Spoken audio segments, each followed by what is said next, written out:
Thank you for being willing to do this with me, Ella. Yes, thank you. How was your day?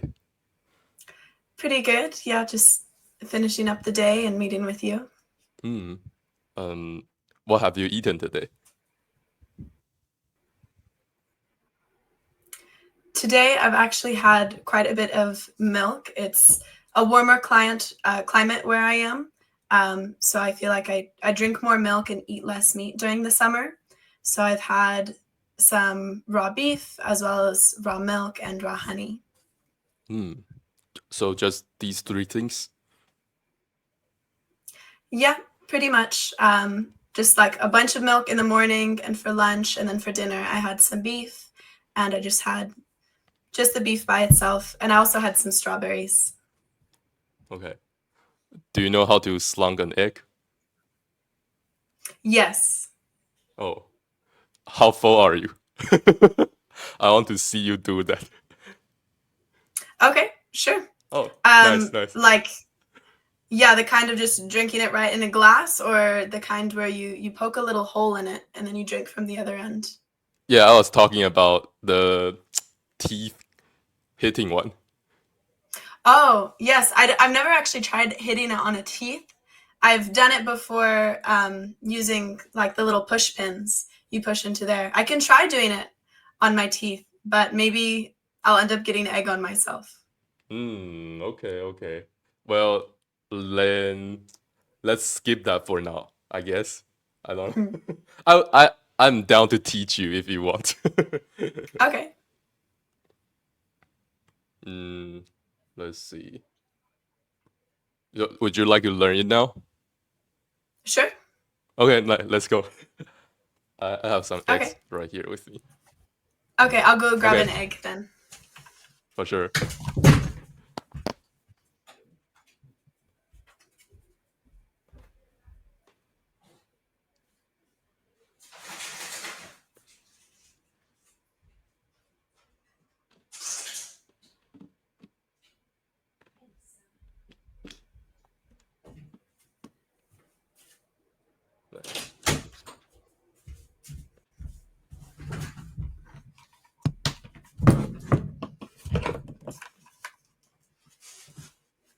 Okay. I have an egg. Okay, so I'll start now. First of all, you want to find the wide end of your egg. Mm-hmm. Okay, by the way, can you kind of introduce your egg? Yes. This is my egg. I get them from a local farmer, so it's no corn or soy and all pasture raised. Do you just go to the chicken farm or Mm-hmm. you? Oh, nice. Okay. How close is it from you? It's about half an hour, but I go there pretty regularly for some other things too. And they just have a little farm stand on the side of the road outside their house. They have a whole fridge of eggs. Okay. So find the wide end of your egg. Mm-hmm. And then you want to make a hole over there, just on top of the wide end. Mm-hmm. So just right on top of it. So I usually use here. Like you have a sharp tooth Yeah. right here. I guess it's called your Okay. canine. Yeah. Mm-hmm. And then just let me demonstrate it first. So you want to make a little hole like this. You don't need to completely break it. You are not going to suck from here. So you can be lighter. Just kind of make a little damage. Yes. Is that enough Okay. damage? Yeah, it looks pretty good to me. Yeah, Okay. nice. And then just flip it around. Find the narrower end. And then Mm-hmm. you are going to want to make a bigger hole. You want to suck from here. So let me show you.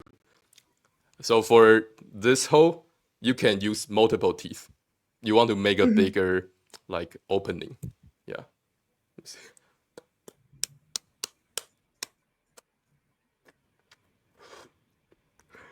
I hope I don't make a mess. Yeah. Yeah, so as you can Me see, it's too. bigger. Yeah. Uh-huh. Definitely want to be careful. Yeah, I don't want you to be all mess, you know. So this one can be bigger. Mm-hmm. Yeah. You feel the egg already? Mm-hmm. Yeah, and you can just like Yeah. go all in. Yeah. The sound. That's what I was looking for. Mm-hmm. And you can just suck out all the egg. Cheers. Mm-hmm.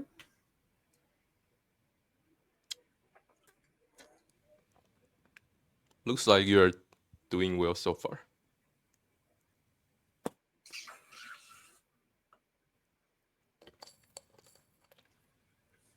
Did you get everything? Yeah. Nice. That's everything. Let's go. Oh, I guess there's a little egg white left.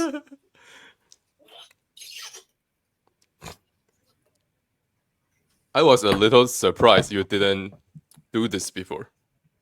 Yeah. I guess generally the way I eat eggs is I just crack them up and into milk, and I just drink them with the milk. So I don't normally have like just eggs by themselves. I usually will have like the yolks with beef, or I'll just pop it into a glass of milk and then drink it like that. Do you usually eat egg whites? Yeah, I have egg whites, but just when I like crack it into the milk usually is generally how I do it. But you learn something new every day. So I'm glad I tried that. The only time I've ever tried it was with a little push pin to create the holes, not onto my teeth. Have you seen other people do it? Yes. Yeah, I've seen a lot of other people do it online. Okay, nice. I'm glad you did this. Yes, I'm glad to have learned and glad to have learned from the best. You're a good teacher. Nice. So I would like to know where you are from. I'm born and raised in California. So in like Northern California. Yeah. And that's in the United States. I thought your accent sounded special. Am I I mean, like, is it normal for me to think that? Yes. Yeah, I've actually been accused of having an accent. Like my whole life, people have said, "Where are you from? What's your accent?" And a lot of people don't believe when I say I'm from California. And I've, was born here and was raised here as well. But for whatever reason, I guess I talk weird. I feel like you sound formal. Like you sound like the people who would talk in like a educational thing. Yeah. But anyways. Yes. So I know I can call you Ella, but is that how you usually go by? I would like the listeners to know. Yeah. Normally, yeah, I guess it depends on the people fully. Joe Ella, some people Joe, some people Ella, but the majority of people call me Ella, I would say. Okay. Can I ask you how tall you are? Yes, And maybe I'm your 5'8". age? Oh, okay. Yeah, I'm 5'8", and I'm turning 21 in 2 days. Okay. Let's see. 5. Okay. I guess we can move on to the main part. So I want to know more about your diet journey. I think I came across your stories, and the stories said you became a vegetarian when you were 8 or something.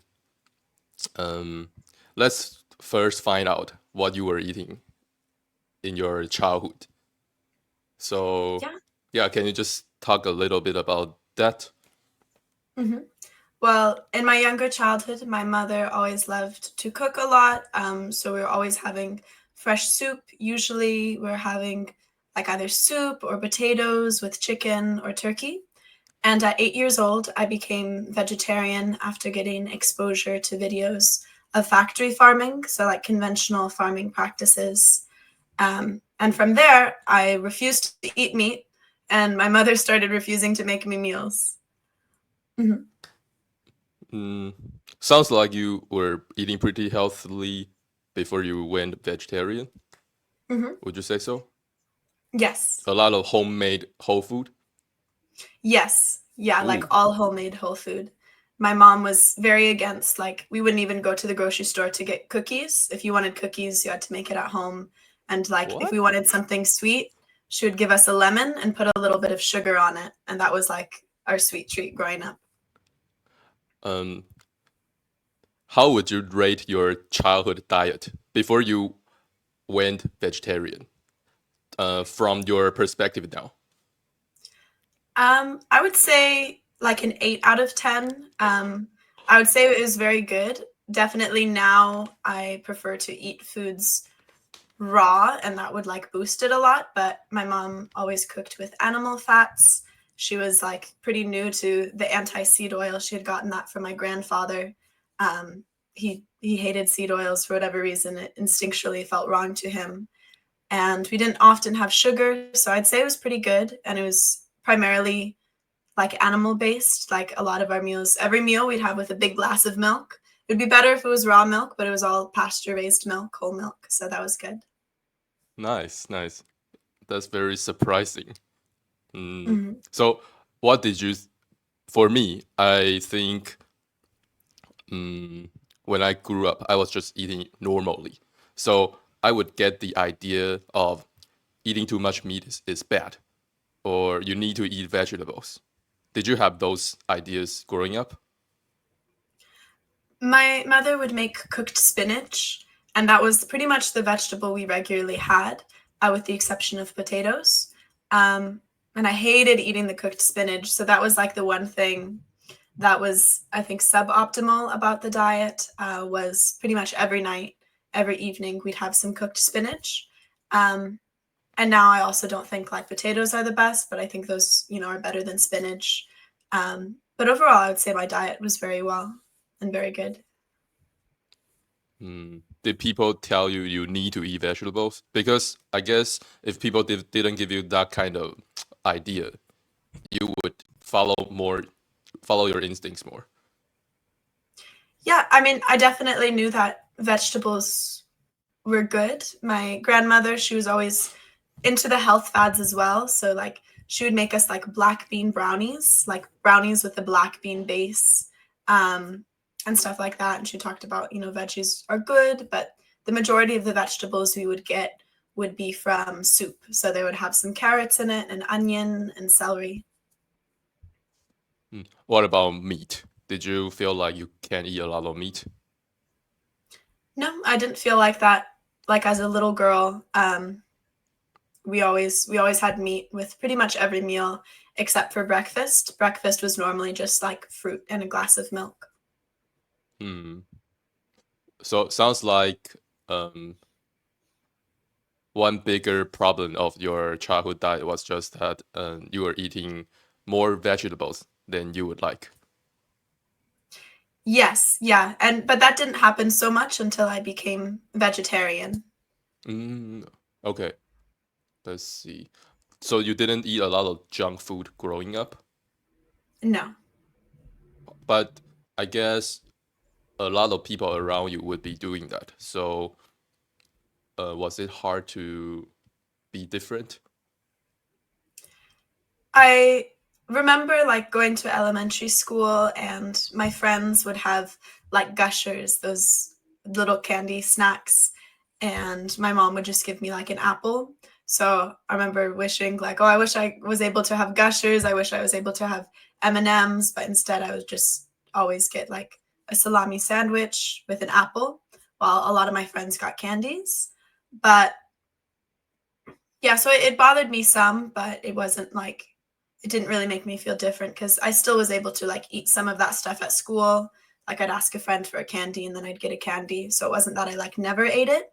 It was just that it wasn't at home at all. Did your mom tell you not to eat those? Yeah, she would tell me to not eat them and that they weren't good for you, but I didn't always listen going to school. And also in Halloween, like it's very big to do trick-or-treating and to get candy. And on Halloween, I would be able to have candy from when we trick-or-treat, but I'd only be able to keep a portion of it, and the rest we would donate to the military. Okay. Well, sounds like your parent was pretty lucky. What about Mm-hmm. your dad? So basically, Yeah, my all your dad was family not very eats. healthy. Oh, okay. But like your mom was, Mm-hmm. she really valued her children's like health, I guess. Yes. All right. So when you were 8, you came across some information about factory farming, and you decided to go vegetarian. Is that right? Mm-hmm. How did you come across that? And what did you On see? YouTube. Yeah, I found it on YouTube, and I found specifically like videos from PETA, which is a organization that advocates for veganism and for animal rights, and just saw a lot of different videos of factory farming. And, it was very upsetting to me because I've always, been loved animals and like felt very bonded with animals. So it was very disturbing to me to see animals in that situation. Mm, can you talk about a scene that really made you feel disturbed? Hmm. I think the first one I saw, I always had chickens growing up, and I was used to them being outside. We had this huge apple tree that they would perch on, and they'd lay eggs in the sand. And it was very beautiful there. But then I saw these videos of all the chickens in tiny, tiny cages, and many of them had broken legs and were stuffed together among their own waste. And that was very disturbing to me because I loved our chickens, like all of our chickens we had from when they were babies. And, I saw them outside in our yard, and then I saw them in the video, like all these chickens in cages and being very cruelly treated. Mm, at that age, what were you mainly using YouTube for? Because I don't feel like you just went on Google, YouTube and searched Mhm. veganism or something. Yeah, how did you actually came across that? Well, this was definitely when YouTube was newer, so it doesn't look the same as it does today. I remember a lot of the videos I'd want to watch would usually be just joke videos because I was very like young at the time. I like College Humor and Smosh and Higa Higa were like my favorite things to watch. And one day it was just kind of, it showed like the recommended videos. So for whatever reason, it was just in the algorithm and displayed to me. And I also, like from Smosh, I started watching like Onision videos, and he also talked about veganism and vegetarianism. And from there, it just kind of, I started getting exposed to more of those videos. Mm. So from the first time you knew that some animals were poorly treated to you actually went vegan or like vegetarian, how long did it Mhm. take you?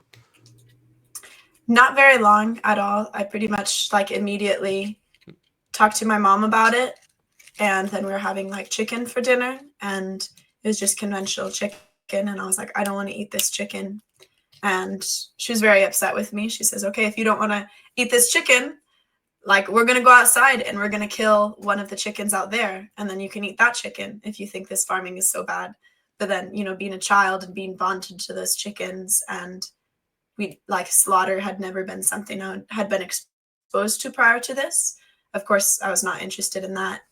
um, so as a back and forth of, her being upset with me and me just being stubborn and deciding, I don't want to do that. So I'm not going to do that. Which is why she didn't want to make me meals anymore. So the things she cooked, she was like, okay, you can make your own stuff if you don't want to eat my food. Um, so I ate a lot of peanut butter and jellies, and just like I'd take cans of beans and I just eat out of the cans of beans. But over time, I learned to cook and learned how to actually make meals. Hmm. Okay.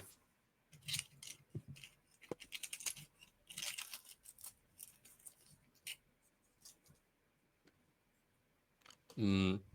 So when you went vegetarian, like, what did you start to try and do? Um, I guess I just tried to, figure out what foods I could eat. So I predominantly ate, I would say, probably dairy products and eggs. I had, because I was still having dairy, I would just drink a bunch of milk and eat a bunch of eggs. And from there, I was able to figure out, how to make other things as well. Mm. I guess your motivation was pretty strong because your family wasn't really supporting you, but you still wanted to do it. Yes, I think I've always had somewhat of a stubborn streak, um, and that I definitely felt very stubborn with. And I think the pushback only made me feel stronger on it. That people were like adamantly unsupportive. It made me want to commit to it so much harder. Mm. So how did your health respond? Um, it's kind of hard for me to know because I was young at the time that it happened, um, but I definitely think like muscle development, for example, was delayed. Like I was an active child, but I felt like behind in the sense like I very much struggled on like the monkey bars. Like my friends did the monkey bars, and I remember like after becoming vegetarian, I think I lost some strength because my meals weren't as nutritionally rounded and did not have as much protein. So I think it just kind of impaired some muscle development. Hmm. Sounds like it wasn't something crazy. You just feel like you had less strength. Yes, but I think Hmm. because I was ultimately still eating whole foods, that was Mm-hmm. beneficial, that it, like, would have been better to eat vegetarian and whole foods than to eat, like, McDonald's every day, for example. Mm, for sure. And then you decided to go vegan, right? Mhm. So can you first clarify when did you go vegetarian and when did you want to go vegan? Yeah, I went vegetarian at 8, and then I became vegan, I believe I was 16 at that point. Um, and that was because then I kept on learning more about how the dairy industry also isn't beneficial. And then I felt like, okay, if I'm committing to not eating meat because of factory farming, naturally, I would also not have other animal products because of factory farming. Hmm. Okay, I see. You just learn more about how they produce things and Yes. maybe how moral those activities were. Hmm. Hmm. I see. I see. Okay. Hmm. 8 years old went vegetarian. That's interesting. Because I feel like I don't know how most people would feel when they see what you saw at that age. Hmm. Hmm. And that's one thing. And another thing is if they will actually change. Hmm. What would you say is the main reason that you changed? I have always had like a very strong desire to, I think, do like what is moral and what is right. And to me, that just felt like what was right. Hmm. Okay, I see. I see. Hmm. Yeah, I guess we can move on to the next stage. Hmm. So, hmm, what would you say was your next diet? Well, after veganism, Yes. I got exposure to the Primal diet by some friends.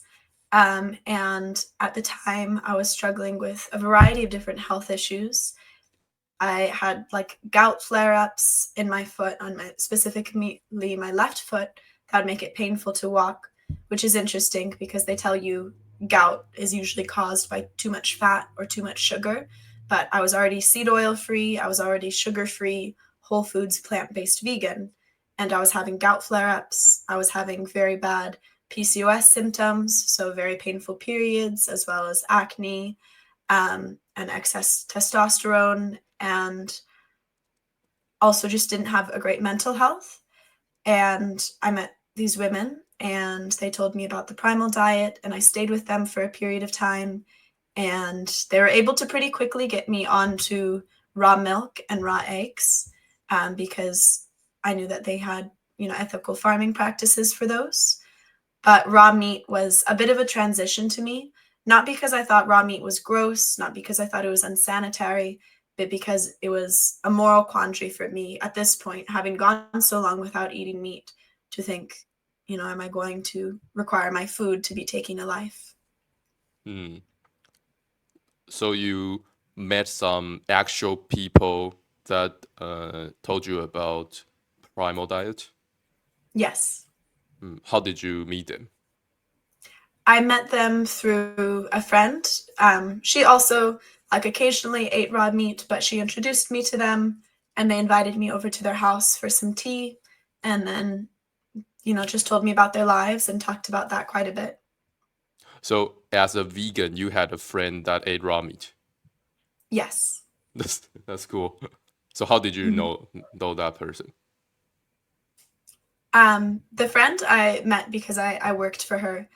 She owned a tea house, and I started working for her, and then we got to know each other and became friends. Okay, okay. Do you know why she was eating raw meat? Yeah, for health benefits, she had suffered specifically from black mold poisoning, and eating the primal diet had helped her with her mold poisoning. Hmm. Okay. Mm. So the reason that friend wanted to introduce you to primal diet, was it because your health were already like suffering? Did you seek help, or like they mm, try and support you? You know.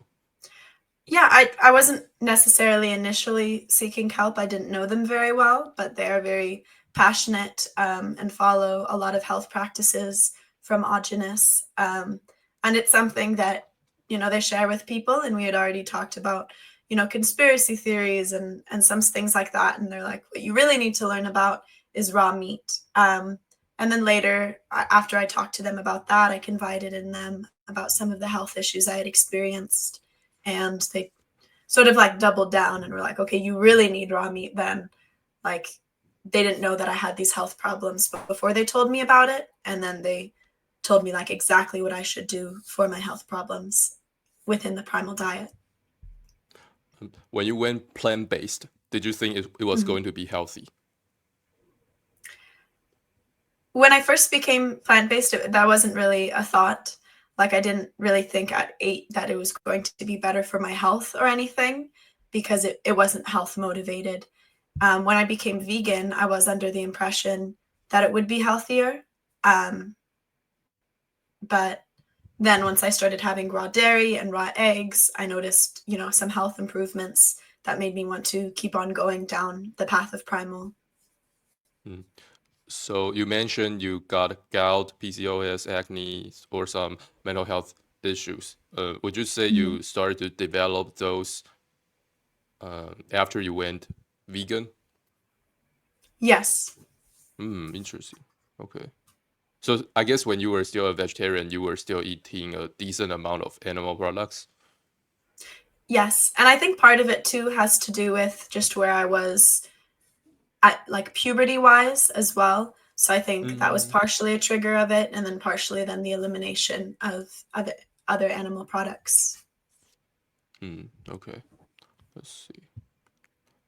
Yeah, I would like to get into some health issues you had before, but I Hmm. want to turn on my AC real quick. 1 second.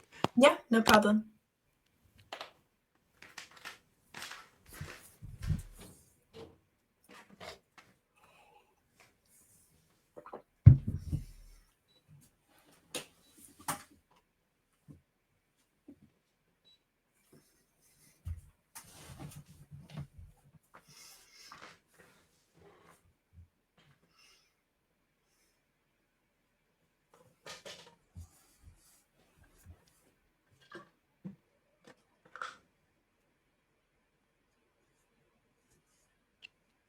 S- So you mentioned you got gout.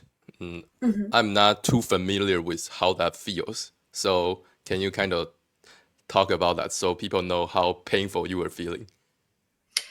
Yes. So Gout specifically, it generally happens in the like large toe, and it's along the arch, and that's how it was for me.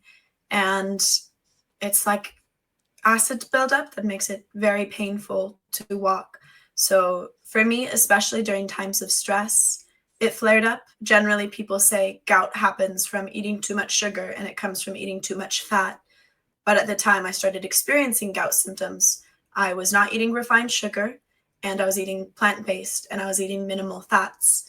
Um, so I didn't really like fit the bill for generally what causes gout. And it just makes it very painful to walk, to even flex your foot at all is painful. And I would have periods that would last quite a few days where even just walking around the house was like very, very painful. So I'd kind of need to walk with a limp. Hmm. Did you see a doctor for that? No, yeah, I never really went to a doctor for it. Um, my mom didn't really like to go out to see the doctor, and I always just felt like maybe I had like twisted something or I was doing something wrong. So I just kind of try to keep off my foot and wait.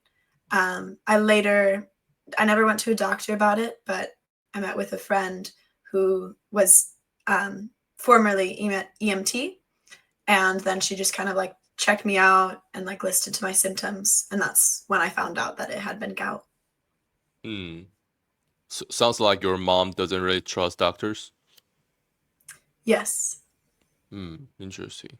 Okay. So did you have the same idea growing up? I Yes. guess. Yeah. I always had the idea to keep like medication very minimal. Like we didn't really have any medication in the house. And if we were feeling ill, we never got cough syrup. She would give us like some tea and a spoonful of honey and would open the window and then you go lie down and you sleep. But never any medicine really for illness. Hmm. Did you start to feel like you had problems? It was because of your diet. Once I got exposure to learning about the primal diet, I felt like that.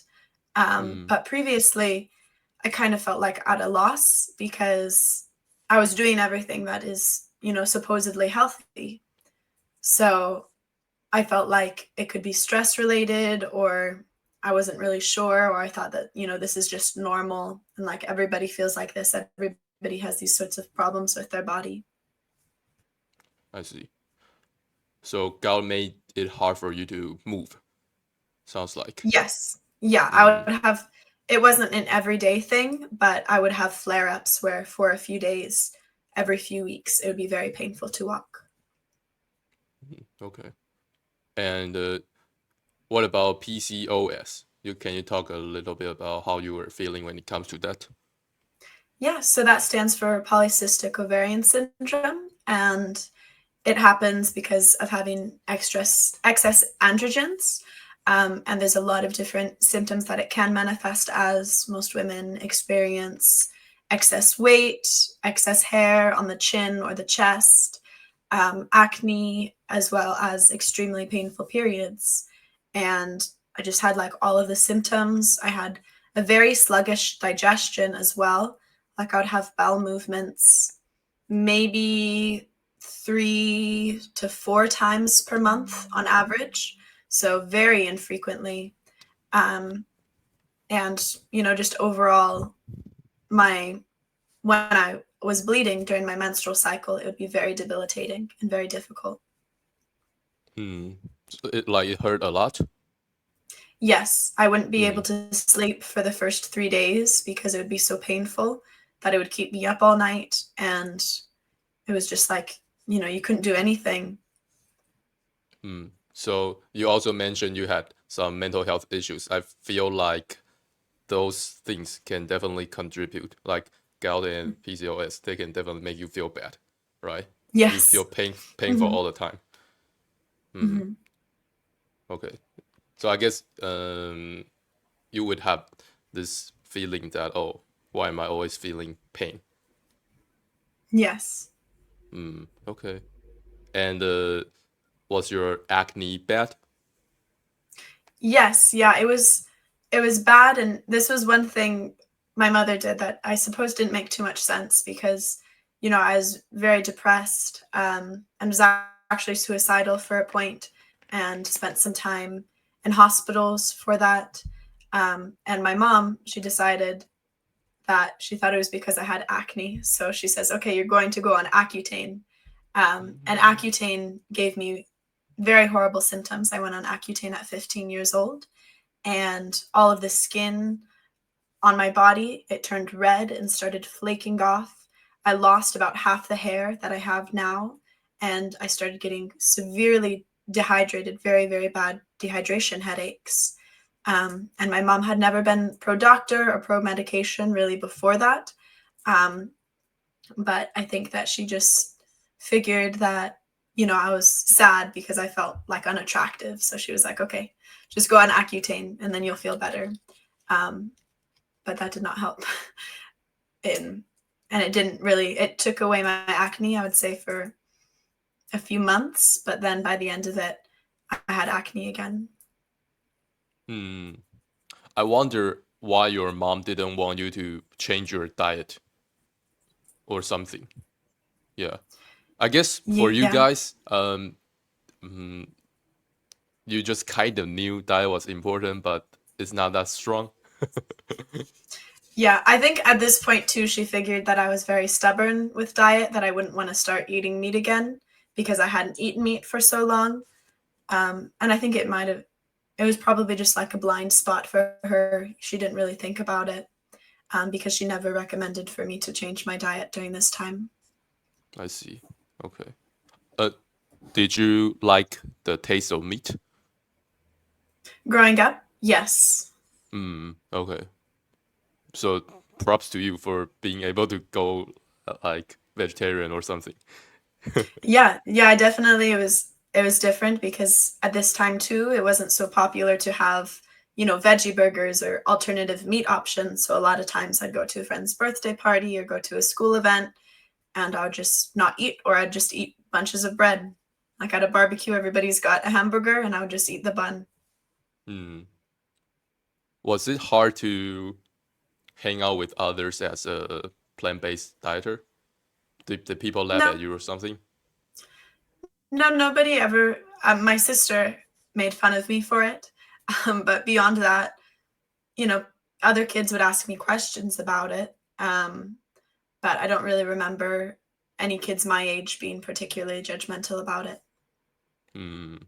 So you mentioned you have a sister. Is that a younger one or older one? I have two older sisters. Hmm. Do they eat good now? Not by my standards, no. One of my sisters is funny. She's actually training to be a doctor, but she has no problem with seed oils, no problem with sugar or corn syrup or red 40, like pretty much anything she'll eat. And like regularly, if I go and see her and go out with her, she'll want to go get a slushie. So she's training to be a doctor, but I would say she probably has the worst diet out of the three of us. I see. Okay. Yeah, I was wondering if like your sister, they have all been eating not bad all the time. I just Mhm. wanted to like compare their development to you, but sounds like it's hard to Yes. make a comparison. Mhm. Okay. Um, let's see. So, I guess after being a vegan, you just gradually became a primal dieter. Would you say so? Yes. Interesting. Okay. So guess you mentioned before you were not afraid of raw meat growing up, or like you didn't think it was dangerous. Is that right? Yes. Okay. So you didn't get this kind of idea? Yeah, it never scared me, I guess. Like, I was never scared of doing things gross. I would put quarters in my mouth. I would like just do anything that was more Wow. out there. If I had a friend, like even in high school, who would be like, "Hey, I dare you to lick that pole," I would do it. Like I'd just be like, okay. Oh. So I'd never really had much fear for things that could be hazardous to my health in that department. So I guess I had a very strong immune system going into eating raw meat, that eating raw meat was never scary to me. I wonder why you had the courage to do all that. Because I feel like Yes. it will be very frowned upon. So you will be affected. So what would you say is the reason you are like this badass? Yeah, I guess just for a joke. Like, looking back on it, these aren't really the most wise decisions. I don't think it's very courageous per se, but I thought it was funny, and I thought that doing things that were kind of out there can be funny as a joke. Hmm. So I was just kind of down to do it Nice. for a Okay. joke. Hmm. And okay, so you had some moral issues with eating raw meat. How did you overcome that? Just learning more about farming practices, specifically sustainable farming practices, and how they're actually much more beneficial for the environment than eating a vegan dish. And, eating vegan food as well causes death. Like every action causes an equal opposite reaction. For us to be alive, there is a lot of death involved. Even if you're eating vegan, you're still contributing to habitat destruction. You're also having to outsource a lot of your food.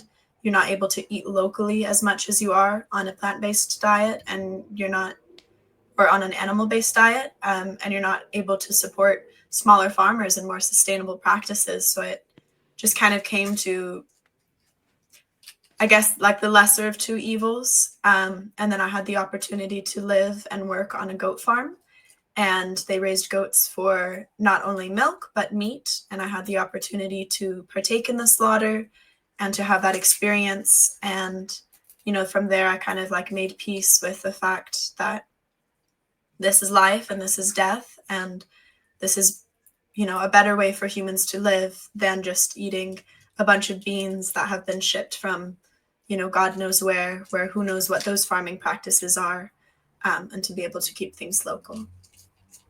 Okay. Some vegans they would say that a lot of the crops we grow are to Mhm. raise animals. So Mhm.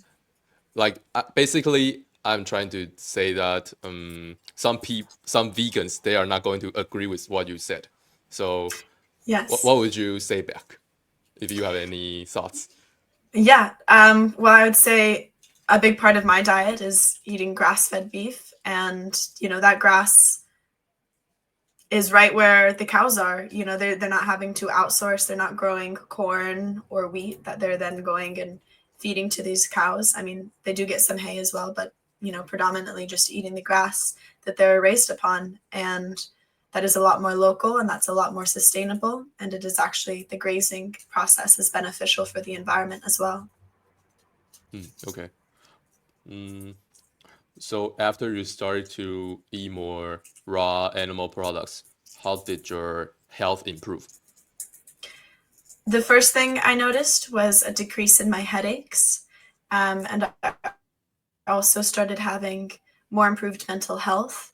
I kind of figured like a lot of the times when I was feeling really sad or I was feeling very unmotivated, it was important for me to specifically eat raw fats. So to get that, I'd put eggs and milk and just mix that up and drink that together. So kind of like a milkshake.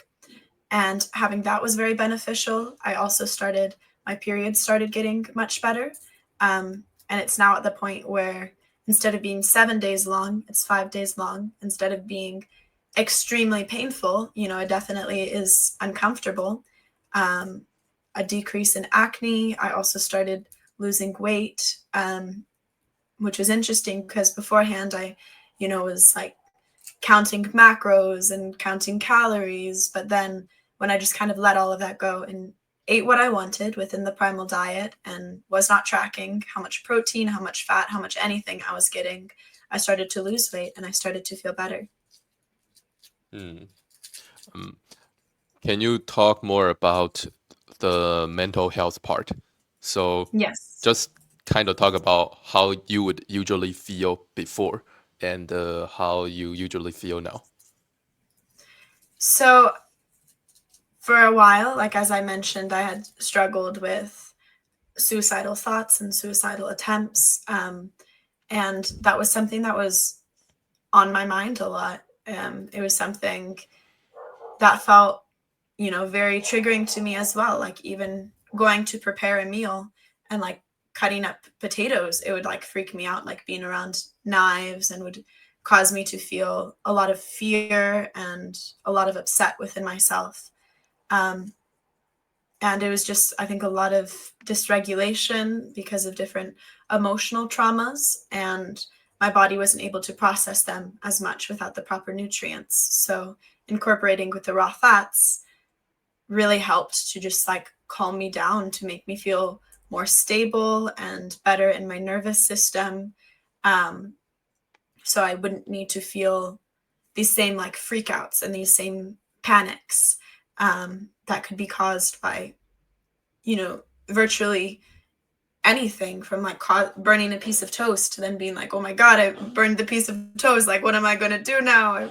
I fucked up the toast again. And just kind of like going down a downward spiral, you know? Um, and then instead being able to be on a better diet. It's like, okay, maybe you burn something, but like you get over it, you go on with your day. This doesn't need to be like indicative of some whole other life thing. And like not every action needs to confirm that you're somehow a failure or you're somehow not doing things right. Mm. So maybe something would give you a very strong reaction before, but right now you don't think much of it. Yes. Mm. Okay. How good would you say your mental health is now? I would say like pretty good on the day to day. Like I don't any stressors, I feel like I'm able to handle very well. And I haven't had any problem for a while with, self harm or with kind of like feeling suicidal, and just having a much better self talk. For example, like instead of if I mess up, I'm not constantly down on myself and I'm not constantly telling myself how I did everything wrong. It's just like, okay, it's over now, let's move on. And of course, learning from your mistakes, but not being in this cycle where you're punishing yourself for it. How did the mental health you had before affect the way you interacted with others? It made me much more insecure. I would not feel as comfortable to speak my mind. I always felt very much like an outsider. Um, and I think I just didn't understand how to socialize as well. Part of that was just kind of being, like a nerdy and awkward teenager, and, not getting the most socialization, and then also just feeling like everyone was always out to get you. Everyone's always out to judge you and thinking negative things. And now I just don't, if somebody thinks a negative thing, it's like, okay, that's not my business and it's not my problem. Mm, okay, I see. I see. I guess is that can you say that's like you were paranoid? Is that right? Yes, yeah, I Mm. definitely have dealt with paranoia before. Mm. Okay. Let's see. How did how did your health respond?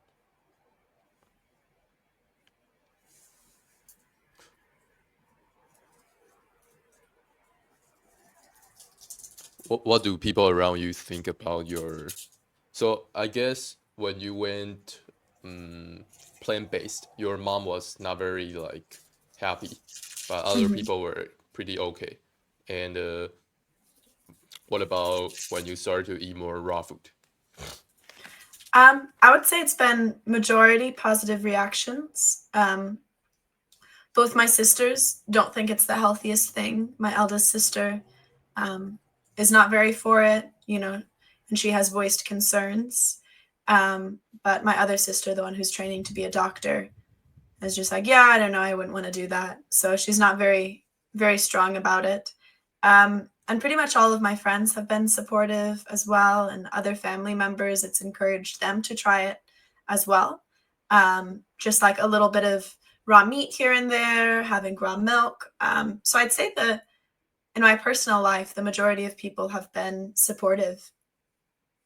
Okay.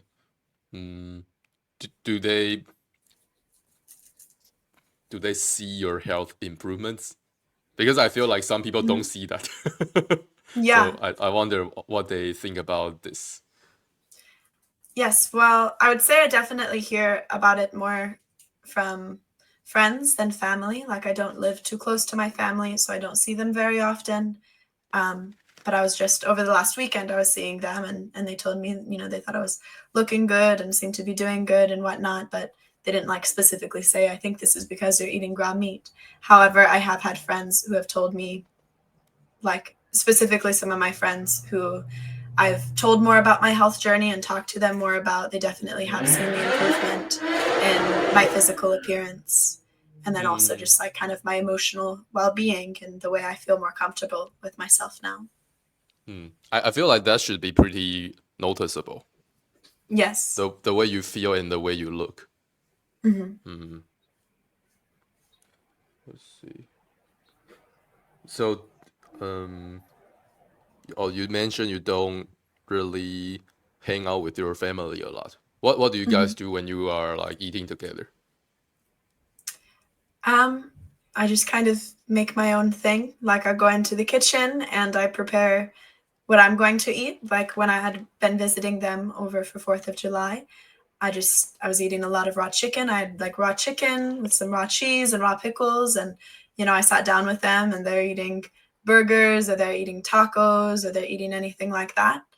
Um, and, some people will ask me some questions about it and be like, where'd you get that chicken from? Are you sure you want to be eating raw chicken right now? And I just tell them, yeah, it's good.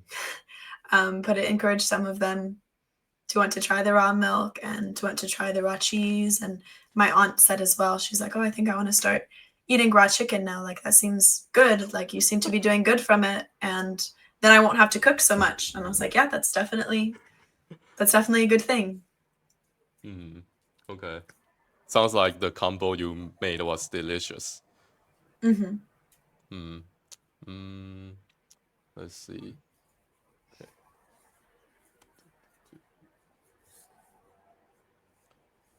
Oh, so you don't live in California now? No, I do. Oh, you do, but Hmm. it's not close to where your family lives. Yes. Yeah. Some of my family is in Tennessee, and then the other is about 5 hours away. Oh, so like on 4th of July, where did you go? I went to where my family is in Chico, which is about 5 hours from where I'm living now. Oh, okay, I see. So that's not in California, or is it? Yes, it is. Oh, I Yeah, see. California is pretty large. I see. Let's see. So, are you like pretty strict? Sounds like you are pretty strict. Yes. Hmm. Yeah, I don't really, I mean, I think probably over winter time, I had some bread. That was like the last grain that I had, and it was homemade bread when I was staying on a farm.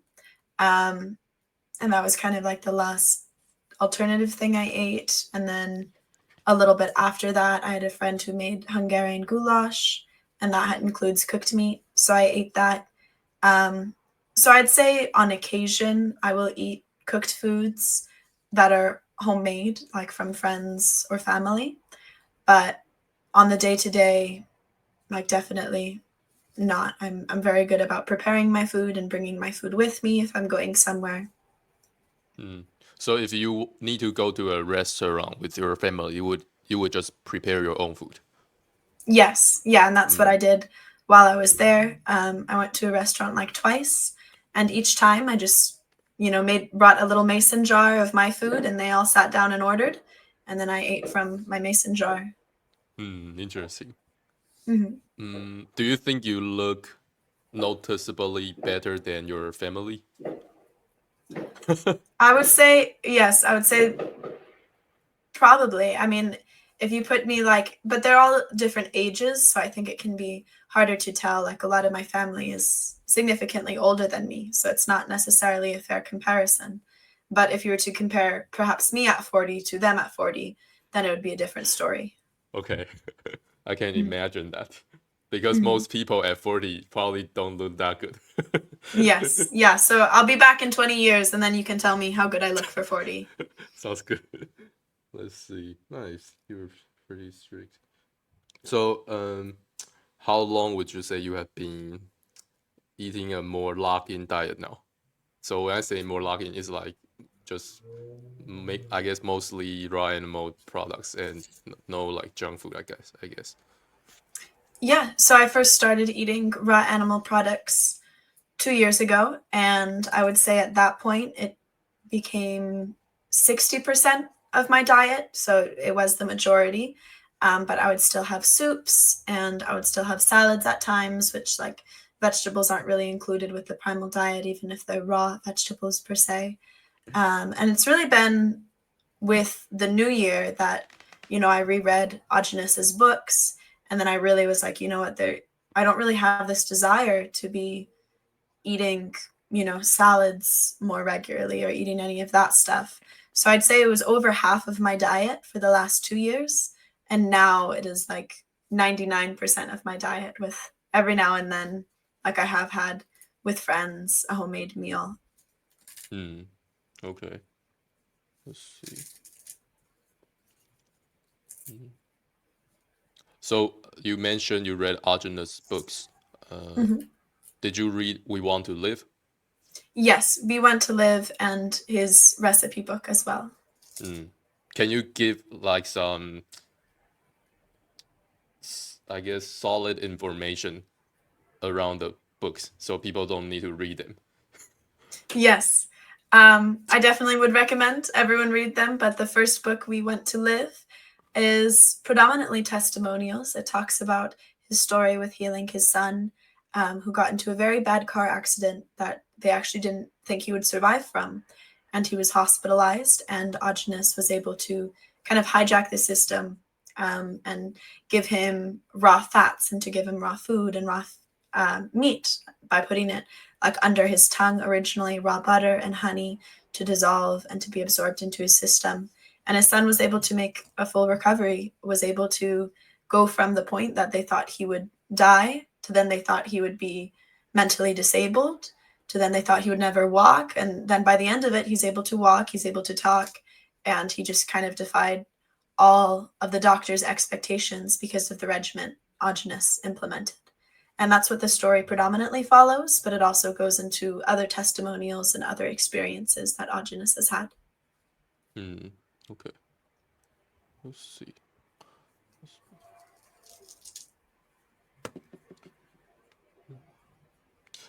What's the coolest raw food you've tried?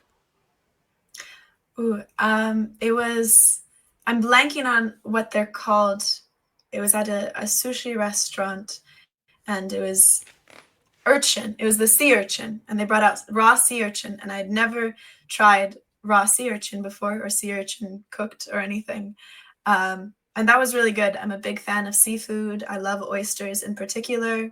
And then to have the sea urchin was a very special experience because it's definitely, more of a luxury food. And I really enjoyed that. Hmm. Okay. What about the scariest?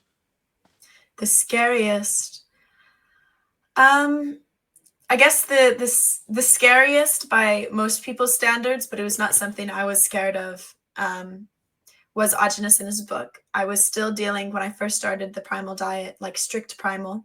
This was in January of this year. I was dealing with some constipation, and he recommends either eating high meat, which is meat that's been fermented, or eating um, vegetarian animal feces.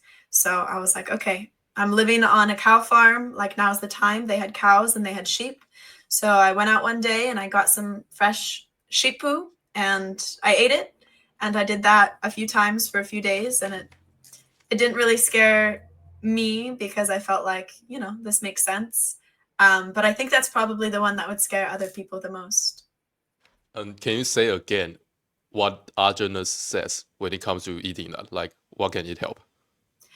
It helps specifically with digestion, especially if you're feeling really backed up, because both of the fermented meat and the feces will have high levels of E. coli, and it's beneficial E. coli that's raw, so it'll be able to go into your system and just strengthen your intestines and your gut and make it easier for you to have proper bowel movements. So, do you think it helped you? Yes, yeah, I was actually kind of surprised. I was, I guess, like bacteria maxing at the time. I was like, have a special opportunity living on this farm. So I kind of went all in. I was like drinking from the troughs with the animals and eating sheep poo regularly. And the troughs is like the animal water. They have these big buckets of the animal water, and I just drink from there with the Oh. animals because I figured, like, while I'm out here, let's get some good bacteria. And it did help. I definitely felt very good while on that farm, and I had an enjoyable time, and then was having regular bowel movements, and yeah, no complaints about my health from there. Um, what do you think was the reason that you were constipated? Because I guess you were eating healthily already then, right? Yes, I was having more grains at the time because I wasn't strict primal. I think that was part of it. But another part of it had been stress. I had like a family thing that had come up during Christmas that had been a very big event, and very, very stressful. And that kind of like caused a lot more feelings of like retention and of stress, and it just caused like other health issues. So that was more of an emotional thing than like a dietary thing. So I guess eating poop can be a good supplement sometimes. Yes, yeah, that's That's what I interesting. found. And Okay. it's And similar to how what how people did it taste? um about how it smells. Like I mean, it's everything. tasted, yeah, it tasted very similar to hay. Um and it didn't, yeah, it didn't really taste very bad to me. I just had some of it, and then I just kind of like washed it down with some of the trough water. Um so it didn't bother me, and I didn't think the taste was so bad. I hear high meat has a more difficult taste, is harder to have, but So you I've never haven't. tried high meat. Oh, interesting. Hmm. Interesting. Nice. Um, how many people know you have eaten poops before? I will tell it to pretty much anyone who, if we get on the subject. So Oh. it's definitely something I've shared with friends, and it's something I've shared with some family members. And a little while ago, onto my Instagram, I had made a post about it as well. Mm, Um, but yeah, so it's something that I'm like, I don't think it's so gross that I don't want to share it with people. So I'd say a mm. good amount of people know. Okay. Nice. Nice. Sounds Hmm. fun. Yes. Did you think it was fun? Because I feel like trying things like those can. I mean, like trying new food. Hmm. Yeah, can be fun. Yeah, I would say it wasn't so fun as much as it piqued my curiosity. Like I was curious how beneficial it would be. I wasn't scared about getting sick, but I was just curious, like, will this really work? Like, is this going to Mm. actually help? And I did it, and it did help. So, So Aajonus mentioned this in his book. What book was yes. it? I believe it was the recipe book. Wow, very cool. Nice. Hmm. So why haven't you tried high meat? Any reasons? Just don't want to do it? No, I'm definitely open to doing it. I just haven't gone through the process of fermenting my own meat. So I suppose that's just been kind of an oversight from myself of not. It's about a 4-week process to ferment the meat enough. Um, so I guess I just haven't taken the time to do it.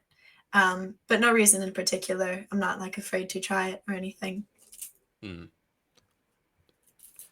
Are you pretty knowledgeable when it comes to how to make it? High meat.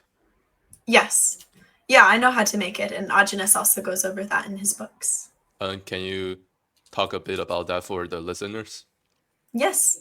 So you will take meat, and preferably dice it smally, because when high meat comes out, this is not going to be something most people are going to want to just like take a big chomp out of. So it's ideally to have it into diced pieces, and you put it into a mason jar and just kind of like put it out onto the counter. And every day you take off the lid of the mason jar, and you just kind of wave it around and expose it to fresh air. And you do this for about 4 weeks, and then the meat has fermented enough to the point that you can eat it. How often do you need to open the jar each day? Yes, daily. I mean, like in one day, how often? Just once per day is good. Oh, okay. Let's see. Do you still have all your teeth? Yes. Well, Nice. actually, no. I did get my wisdom teeth removed when I was a teenager. But all of my other teeth I have. So did you get like all four removed? Yes. Ooh, okay. What do you feel about that? It actually made me quite sad the other day when I had gone through the process. I didn't really think very much of it. It was just kind of like standard. Everyone gets their wisdom teeth removed. And then just the other day, I was laying in bed and I was like, I want my teeth back. It's like, why did they take my teeth? So I think that it's an unnecessary surgery. And, you know, the doctor said as well, they're like, oh, well, we should get your wisdom teeth removed so it doesn't cause any problems, but it's not currently causing any problems. So I don't think it would have caused a health problem for me, but I did end up getting them removed just from going to the orthodontist, and that is what they had said.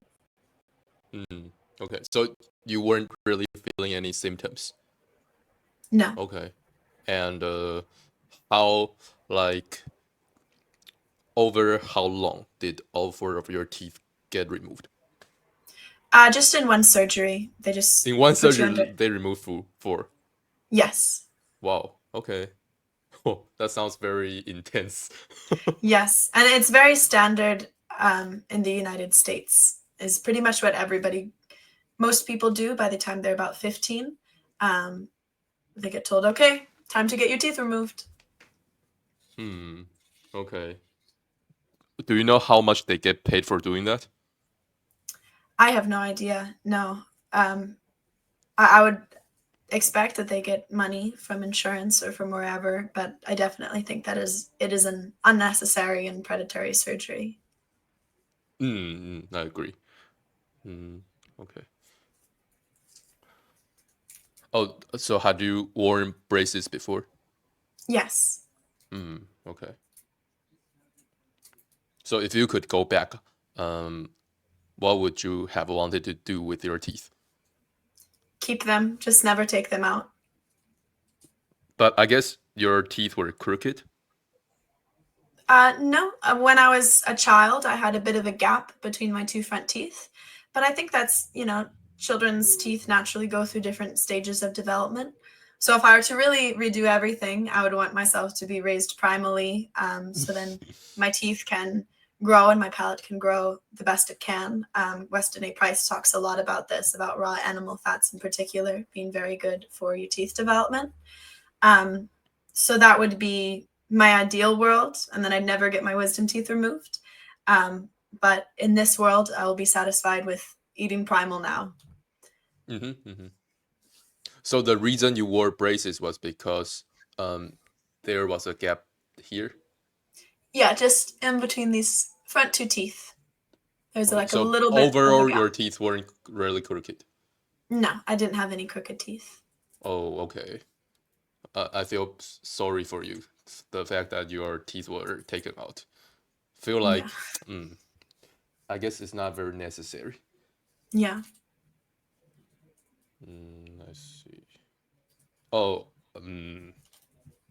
have you been nearsighted? No, I've never had any vision problems.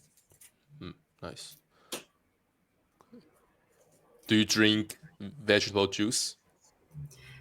Occasionally, I'm not a big vegetable juice drinker. I know Aajonus talks a lot about it being important, but I have it from time to time, but it's definitely not something I have regularly. Just not your preference? Yeah, I'd say it's just not my preference. I feel like drinking celery juice is pretty popular in certain communities in my country. Some people feel like it's very beneficial. Hmm. Yeah. Do you feel like it's pretty beneficial? I think that it can be, but it's interesting. I've heard um, believe his name is Paul Saladino, who's a big guy in the health community, and he talks about celery in particular making your skin more sensitive, making you more prone to sunburn. Um, and living in a sunny area as somebody with fair skin and red hair, I definitely avoid anything that is going to be difficult or could be difficult for my skin to burn more. Um, so I don't know, intuitively, like celery juice feels good sometimes, but it's just not something that I've often like regularly had. There was a period of time I had celery juice every morning, um, but I haven't done that in quite a few months. I'd say probably about a year since I was like really regular with the celery juice. Hmm. See. Do you have tattoos? No. Hmm. What do you think about tattoos? Do you think it's not healthy, or do you have any thoughts on them? Yeah, I believe that both tattoos and piercings are not optimal for health. Tattoos, of course, because it's the ink, and kind of applying that foreignly to your body can cause a lot of issues for your immune system. Um, and then tattoos, or piercings, I believe they just mess up your body's natural like energy channels. There's a lot of energy channels that go throughout your body that having these piercings are not good for you. Hmm. Hmm. Where did you get information like this? I first heard about it from a friend who she's similarly very into the primal diet. And then I heard about it more from my acupuncturist, who I see very regularly. Interesting. So you, um, how do you say it? Like you get acupuncture? Is that how you say it? Hmm. Okay, so do you do that sometimes? Yes, I definitely, that is also something I would attribute to my PCOS symptoms improving. When I worked at the T-bar, it was all based in traditional Chinese medicine. So I got a good amount of knowledge for traditional Chinese medicine. And then from there, started seeing an acupuncturist and was being prescribed herbs. And that, independent of the raw meat, was very beneficial as well to be getting acupuncture on a weekly basis in combination with traditional Chinese medicine herbs. So you still do that now? Now not as regularly. I still go Uh-huh. to see him, I would say, on about like a monthly basis to go and see and just for like a checkup and also just because it just feels very good, I think, getting acupuncture. But Mm, not necessarily to treat like specific health issues. mm. Is it so? Is that guy a like quote unquote doctor?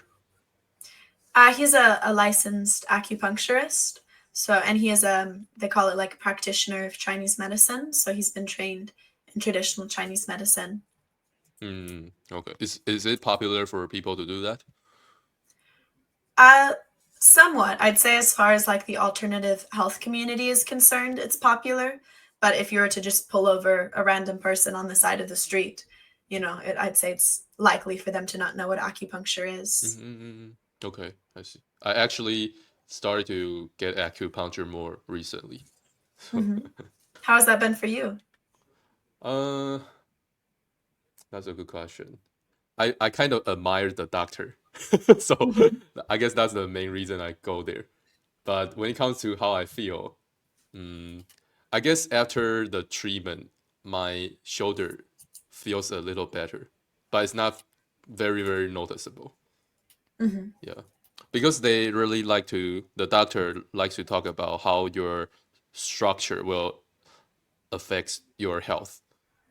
Yeah, so like he also think about things from a root cause perspective. Yeah. Like when he sees someone that has a problem, he will think about uh, maybe what part of their body is like tight and try to make it loose and then hopefully help with the issues. Hmm. Yeah. Let me drink some water.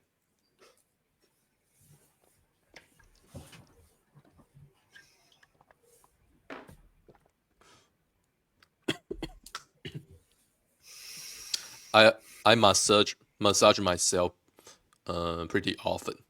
and Hmm. I think the benefit is more noticeable. Like if I massage my shoulder area, I usually feel like the way, like if I move my shoulder, it's going to feel easier. It's Hmm. pretty noticeable. Yeah. Yes, I actually work as a massage therapist, so I'm Oh, a big fan of massage and think, that's very beneficial as well. nice. Uh, do you massage yourself? Yes, I would say, but I more often massage other people. Like I guess I don't very often sit down to massage myself, with the exception of like my feet. Hmm. So did you go to college? I went to massage school for it, Mm-hmm. so it's a different thing. I did go to a little bit of college, but I never graduated or got a degree. I did a program called middle college, where you leave high school early to start attending college sooner. So I did that, but then beyond that, I didn't do very much college and went to massage school instead. Mm. So are you still a student? No, Oh, so it doesn't take 4 years to graduate. from massage school, no. Mm, interesting. Okay. So how can you usually help your clients? Um, Very much depends on their specific condition. I love also talking about herbalism and the primal diet with them as well. So I really try to provide holistic care that like encompasses all of their problems. Some of my clients are just experiencing stress and they're coming to a massage just for some feel good relaxation, and then I feel where's tight in their body, and then I recommend different stretching poses and whatnot. But then clients that I know better and I see on a regular basis, I also will give them more like diet advice and advice for different herbs to have. Um, and I'm able to work with them for more like chronic issues like back pain or digestive issues, and to work with their body, and then to also give them some like nutritional advice as well. Mm. When it comes to massaging itself, Hmm. for example, a client comes in and you massage them. Um, how can you improve their how their body works or how they feel? Well, just moving around where the tension is. A lot of times tension in somebody's lower back can actually be coming from the glutes. So to be able to relieve that. Um, and then also, I think it's important to provide that kind of like emotional safety as well, because a lot of people feel very like bottled up. And Mm. massage is a good experience to have, to not only have a physical release, but an emotional one as well. So like, how do people usually say they feel after a visit to you? Very relaxed, very happy. Everyone is just kind of like blissed out after, and yeah, glad they came, because the majority of people I'll see in my private practice are repeat clients. Mm, sounds like it's pretty good for one's mental health. Yes. Mm, nice. Let's see. Um, let me see how I should frame my question. Hmm. Mm, have you have you been a person that wears makeup a lot? No, I never have been. I'm presently wearing mascara and eyeliner and then a little bit of lipstick, but I've never been a person to put on like the foundation, the contour, the highlight. I would say like my makeup routine has always been under 5 minutes. But Mm, I do enjoy wearing it, but I also stick to non-toxic and tallow-based products. interesting. Hmm. Um, do you know what your makeup products are made of aside from tallow? Do they have like Yes. little ingredients? Oh. Hmm. Yes, this one, the lipstick, I forget the name of the brand, but I can message you their information after. And they do it just all with naturally derived from fruit as well as from plants. And then this is the eyeliner. And eyeshadow it's made with tallow, but then it also has like burnt almond based from the burnt almond skins produces the blackness from it. Mm. Why do you want to choose more natural makeup products? Mm, just a feeling problem or something else? The same reason why, I want to eat better foods, because anything you put on your skin is going to enter your system. For example, with lipstick, any lipstick you put on it, the majority of it you're going to eat. Anything you put on your skin, like the eyeliner, is going to get absorbed into your skin. So it's important that it's of a very high caliber. Um, and a lot of people argue you shouldn't wear makeup. It's not good for your confidence or well-being or promoting. But personally, I spend a lot of time around cats, so I like to look like a cat. I like to have the eyeliner, and I just think it's fun. And if you're able to do it naturally, that's the most important. Hmm. Okay. How does it feel using more natural makeup products? Do you feel some differences? Yeah, definitely. I feel like, if I go into water, for example, and it gets in my eye, like it's not going to sting your eye in the same way. It's also very easy to remove them. Like I could go with not even a wet washcloth right now and just kind of like take it off really easily. Whereas other makeup products, you need to use alcohol or you need to use like oil and you really need to scrub to get it off. Whereas this, you don't need to. So you just use like plain water to remove your makeup. Hmm. Oh, Yes. that's interesting. Hmm. Because I guess most of the time you need to use other products to do that, right?